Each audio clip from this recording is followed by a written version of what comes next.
303 വിശുദ്ധരുടെ വേഷങ്ങളിൽ ഇടവകയിലെ കുട്ടികളും മുതിർന്നവരുമായി പങ്കുചേർന്ന് ലോക റെക്കോർഡ് നേടിയ സാൻഡി നൊബിസ്കും എന്ന ഈ ഒരു പ്രോഗ്രാമിൽ നിന്നാണ്. അത് കുമ്പളങ്ങി സെൻറ്റ് പീറ്റേഴ്സ് ദേവാലയത്തിൻ്റെ മുറ്റത്താണ് ഞാനിപ്പോൾ. ഈ ദേവാലയത്തിനാണ് ഈ ഒരു വേൾഡ് റെക്കോർഡ് ലഭിച്ചിരിക്കുന്നത്.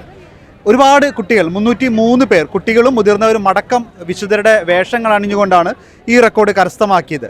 അതിൽ എൻ്റോടൊപ്പം ഇപ്പോൾ ഒരു 5 പേരുണ്ട്. ഈ 5 പേരെ ഒരു വിശുദ്ധ കുടുംബം എന്നൊക്കെ വേണമെങ്കിൽ നമുക്ക് വിളിക്കാം. അതിൻ്റെ കാരണം എത്രയാണ്? ഇവർ എല്ലാവരും ഒരു കുടുംബത്തിൽ നിന്നുള്ളവരാണ്. ഈ ഒരു കുടുംബത്തിൽ നിന്ന് വ്യത്യസ്തരായ വിശുദ്ധരുടെ വേഷങ്ങൾ അണിഞ്ഞുകൊണ്ടാണ് ഇവരിന്ന് ഇവിടെ എത്തിയിരിക്കുന്നത്. നിങ്ങളെ ബന്ധം ഒന്ന് പറയാൻ പറ്റുമോ? പരിചയപ്പെടുത്തും. ഞാൻ റോസ്ലി, എൻ്റെ മോളാണ് ആഷയുടെ മോളാണ് ഏഞ്ചൽ, അത് സെറ്റാന. ഇത് രണ്ടും എൻ്റെ മോളുടെ മക്കളാണ്. ഇത് മോൻ്റെ ഇപ്പൊ ഏത് വിശുദ്ധയാണ്? ഞാൻ എമ്മിൽ. അറിയോ വിശുദ്ധനെ കുറിച്ച്? അറിയോ? വിശുദ്ധയെക്കുറിച്ച് കൂടുതലായിട്ട് എനിക്കൊന്നും അറിയില്ല. എങ്കിലും കുട്ടികളെയും ആരുമില്ലാത്തവരെയൊക്കെ സംരക്ഷിക്കുന്ന ഒരു സിസ്റ്ററാണ്. 38ഓളം സ്ഥാപനങ്ങൾ സിസ്റ്റർ ഉണ്ടാക്കിയിട്ടുണ്ട്. ഏത് രാജ്യത്തു നിന്നാണെന്നറിയോ? ഫ്രാൻസിൽ നിന്നാണ്. അതെ. ഈ വിശുദ്ധനെ കിട്ടാണോ ചെയ്തത്? ഇത് അത് സെലക്ട് ചെയ്താണോ? സെലക്ട് ചെയ്തെന്ന് പറഞ്ഞാൽ ഇവിടെ നിന്ന് കുറച്ച് പേരെ സെലക്ട് ചെയ്തപ്പോഴത്തേക്കും എനിക്ക് അതാണ് കിട്ടിയത്. അപ്പം ഞാനത് ഇഷ്ടപ്പെട്ട് അത് തന്നെ എടുത്ത്. ഓക്കെ. അപ്പോൾ മകളുടെ പേര് ആശ. ചേച്ചി ഏത് വിശുദ്ധ? Saint Sylvia. ഏത് രാജ്യത്തു നിന്നാ? റോം. ഈ ഒരു തലക്കെട്ടൊക്കെ ഇങ്ങനെ തന്നെയാണ് വസ്ത്രം? ഓക്കെ. എന്താണ് വിശുദ്ധരുടെ പ്രത്യേകത? ഗ്രിഗറി പാപ്പയുടെ അമ്മയാണ്. ഇപ്പൊ നമുക്ക് എല്ലാത്തിനും മധ്യസ്ഥരുണ്ട്, പക്ഷേ ഗർഭിണികൾക്കൊരു മധ്യസ്ഥ ഉണ്ടെന്നുള്ളത് ഈ വേഷം കിട്ടിയപ്പോഴാണ് ഞാൻ അറിയുന്നത്.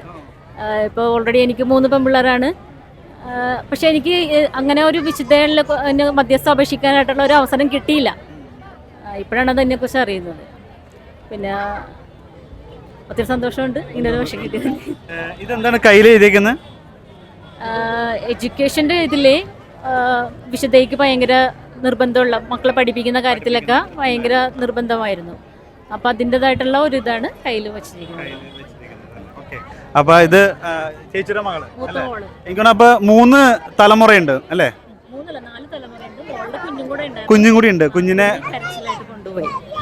കുഞ്ഞ് കരച്ചിലായിട്ട് ഇപ്പൊ കുഞ്ഞു കൊണ്ടുപോയി. ഞങ്ങൾ പള്ളിയിൽ കണ്ടായിരുന്നു കൊച്ചിനെ പിടിച്ചോണ്ടല്ലേ. ഏതാ വിശുദ്ധ? മാതാവാണ്. ഓക്കെ. ഏത് മാതാവാണ്? ദൈവമാതാവ്. അത് കിട്ടിയതാണോ അങ്ങനെ മാതാവിന്റെ?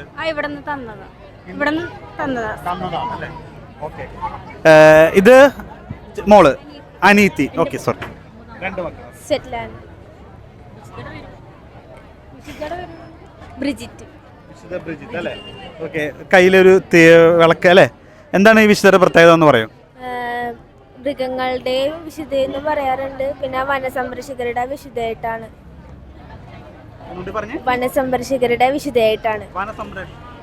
വനസംരക്ഷകരുടെ വിശുദ്ധ. ഓക്കെ. ബ്രിജിത്ത് ഏത് രാജ്യത്തു നിന്നാ? അയർലൻഡിൽ നിന്നുള്ള വിശുദ്ധയാണ്. ഈ കയ്യിൽ എന്താണ്? ഒരു കുരിശാണ്. ഈ രീതിയിലാണോ? ഇതിപ്പോ നമ്മൾ പെട്ടെന്ന് നോക്കുമ്പോൾ ഒരു സ്റ്റാർ രീതിയിലൊക്കെ തോന്നും അല്ലേ? ഈ രീതിയിലാണോ ഈ വിശുദ്ധയുടെ കയ്യിൽ കുരിശുണ്ടായിരുന്നത്? ഇങ്ങനെ തന്നെയാണ് അല്ലേ? പിന്നെ കയ്യില് വിളക്കുണ്ട്. എന്തായിരുന്നു ഇതിന്റെ അർത്ഥം? ഇത് അവിടെ എന്തോ അങ്ങനെ അതിന് കൂടുതൽ നോക്കിയിട്ടില്ല. അതാണോ? കയ്യില് ഒരു കുരിശുണ്ട്, ഒരു വിളക്കുണ്ട് അല്ലേ? ഓക്കെ. ഇത് നേരത്തെ നമ്മൾ പരിചയപ്പെട്ടതാണ് അല്ലേ? പേരെന്തായിരുന്നു? ലിയാൻഡർ. നേരത്തെ ഞാൻ കൂടുതൽ സംസാരിക്കുന്നില്ല. ഇത് ആങ്ങളുടെ മകൻ്റെ മകൻ. ഓക്കെ.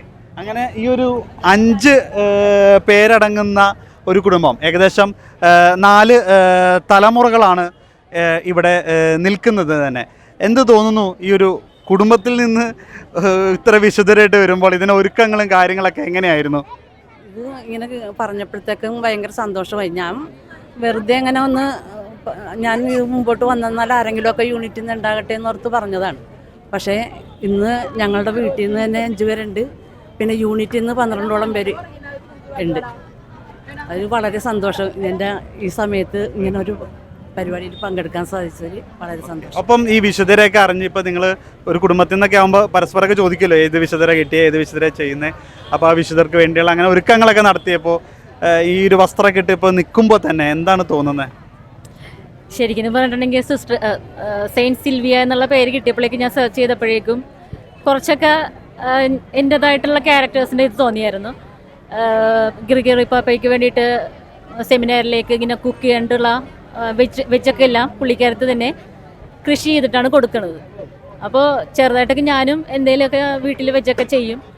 അപ്പോൾ ഞാൻ മോളോട് രണ്ടാമത്തെ മോൾ ഇവിടെ ഇല്ല, അപ്പോൾ അവളോട് ഞാൻ പറയുകയും ചെയ്തു ഇങ്ങനെയാണ് കിട്ടിയിരിക്കുന്നത്, അപ്പോൾ ഒരു സാമ്യമൊക്കെ ഉള്ളത് ഇങ്ങനെയാണ് കൊച്ചേ എന്ന് പറഞ്ഞപ്പോഴേക്കും പറഞ്ഞ് അമ്മയ്ക്ക് അറിഞ്ഞുകൊണ്ട് കിട്ടിയതാണ്, അമ്മ സെലക്ട് ചെയ്തതല്ലല്ലോ, അമ്മയ്ക്ക് ഇങ്ങനെ തന്നതല്ലേ എന്ന് പറഞ്ഞു. അപ്പോൾ അത് ചിലപ്പോൾ അമ്മയുടെ ജീവിതത്തിനോട് ബന്ധപ്പെട്ടതായിരിക്കും. അപ്പോൾ അത് കേട്ടപ്പോഴേക്കും എനിക്കൊരു വല്ലാത്തൊരു സന്തോഷം തോന്നിയായിരുന്നു.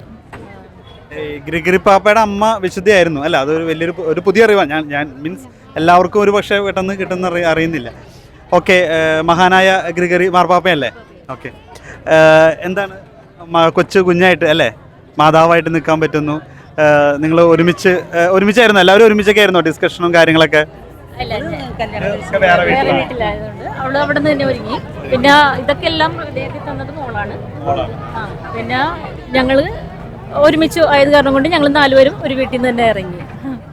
ഓക്കെ, എന്തായാലും ഒരുപാട് നന്ദി. അപ്പോൾ ഇതാണ് ഈ ഒരു വിശുദ്ധ കുടുംബം, അല്ലെങ്കിൽ ഒരു കുടുംബത്തിൽ നിന്ന് തന്നെ ഏകദേശം 4 തലമുറകൾ ഒരുമിച്ച് ഒരു വിശുദ്ധയുടെ വേഷം അണിഞ്ഞുകൊണ്ട് തന്നെ ഇന്ന് ഈ ഒരു കർമ്മങ്ങളിൽ വിശുദ്ധ ദിവ്യബലിയിലും ഒപ്പം മറ്റ് പരിപാടികളിലും പങ്കെടുത്തിരിക്കുകയാണ്.